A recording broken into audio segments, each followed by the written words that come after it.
Okay, straight to it. I thought I would take a moment to discuss the horrors of plastic in our waterways, and to demonstrate that horror, I thought I would use my vintage Eaton's card collection and a simple bowl of water.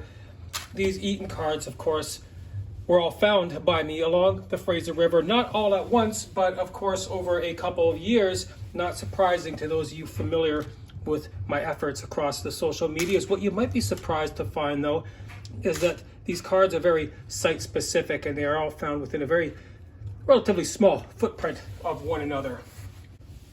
What I would like to demonstrate here is that not all plastic floats. What this demonstration does not take into account, of course, is the hydraulic regime of the Fraser River. It doesn't take into account tidal action. It doesn't take into account the wake of passing watercraft. It doesn't take into account the strong sediment-rich currents, and it doesn't take into account marine debris slamming into plastic like this. And as you can see, this plastic card has lost its buoyancy, and this plastic card has sunk. And of course, we hate that, because when plastic sinks into waterways, it creates dead zones.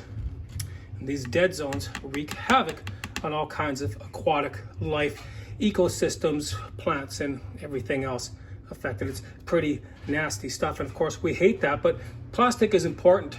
Plastic is everywhere. Plastic is in the phone I'm using. Plastic is in my clothing, and I'm surrounded by plastic. So are you. So what we need to do is we need to use our plastic thoughtfully, and we need to dispose of our plastic thoughtfully. We need to recycle, we need to reduce, and we need to reuse. Otherwise, it's all for nothing, and we are all in trouble.